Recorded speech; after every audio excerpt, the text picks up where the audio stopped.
Պորտուգալցի Սամոյի լեզուն պտտվում է պարգևավճար ու աշխատավարձ բառերն արտասանի։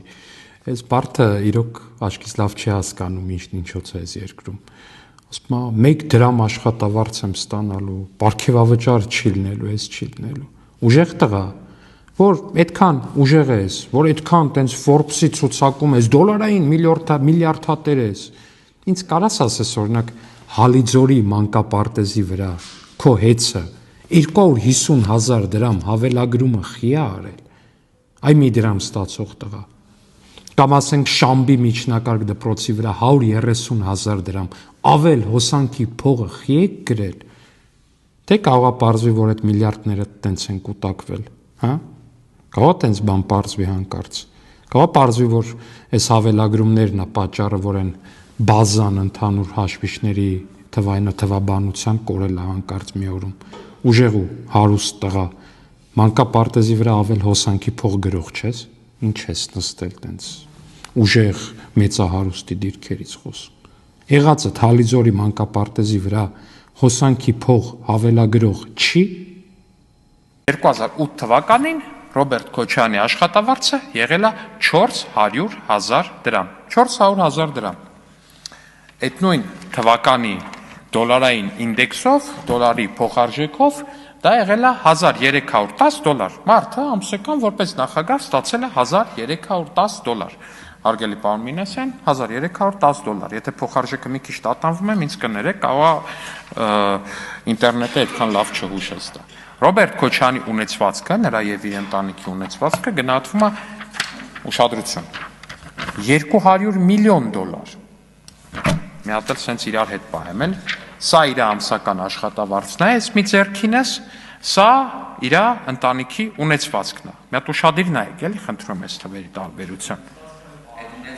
Այս ունեցվածքի մի մասն է, որը հնարավոր է եղել պարզել միանշանակ, վստահ եմ ուղղակի կամ բաներ, որ հնարավոր չի եղել պարզել, հետագայում վստահ եմ, որ հնարավոր կլինի։ Էսա։ Որպեսզի ճիշտ հասկանաք, այս ունեցվածքին հասնելու համար այս աշխատավարձով Ռոբերտ Քոչարյանը պետք է աշխատեր 12,722 տարի։ 12,722 տարի պետք է աշխատեր, որ այսքան աշխատավարձ ստանար։ Եթե տարով այդքան էլ լավ չեմ բացատրում, կներեք, եկեք թվով բանով, ամսով բացատրեմ։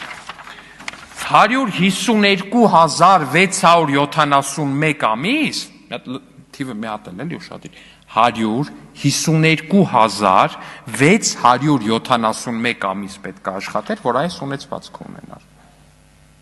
Նույնիսկ եկեք ենթադրենք, որ ամեն ամիս սենց մեր պես բան արել, էլի սենց են, որ պարգևավճար բառը, որ ասում եք, ենթադրենք ամեն ամիս կրկնակի պարգևավճար է ստացել, Եթե ամեն ամիս կրկնակի պարգևավճար ստանար, դրա համար իրան պետք կլիներ 75,000 ամիս, որ այ այսքան ունեցվածք ունենար Ռոբերտ Քոչարյանը։ Նայեք այս թիվը։ Պարբերաբար ինչ-որ տենց մարդիկ ուղարկելով վարչապետի մոտ, բա մենք հերոսաբարկրվել ենք, Ղարաբաղյան, բարձրաստիճան, զինվորականները, դեսը դեն, հիմա Դրոյի փողոցի վրա են, Բուլիժնիկները, Զեյթունի իմ փողոցն է, որտեղ ես ապրել եմ, մեծացել եմ, ստեղ եմ մեծացել, ապրում եմ 5 հարկանի շենքում, կառուցված երևի դեռ Ստալինյան ժամանակներում, 40 քառակուսի մետր բնակարանում, տենց, իմ բնակարանն է, մեր բնակարանն է, որտեղ ապրել մեծացել եմ, էլի որպես այդպեսի։ Այ այս շենքը, որ դուք տենաք, այ այս նորակառույց շենքը Դրոյի փողոցի վրա, Քանաքեռ Զեյթուն համայնքի, կառուցումը Ղարաբաղցի գեներալներից մեկը։ Արա որտեղից Ղարաբաղցի գեներալին այնքան փող, որ ինքը կարենա Երևանում կառուցի բազմահարկ շենք։ Որտեղից ինձ այդ հարցի պատասխանը ով կարա տա։ Ու այդտեղից արդեն չի գալի են պատասխանները, թե խեր մեր բանակը այդ վիճակին 44 օրյա պատերազմին։ Որտեղից Ղարաբաղցի գեներալին բազմահարկ շենքերի կոմպլեքս կառուցելու համար փող։ Ով կասի ինձ։ Ով կտա այդ հարցի պատասխանը։ Մենք հերոսաբար, դուք հերոսաբար լափել եք մենակ, լափել եք փողերը մեր բանակների ու լափել եք նաև մեր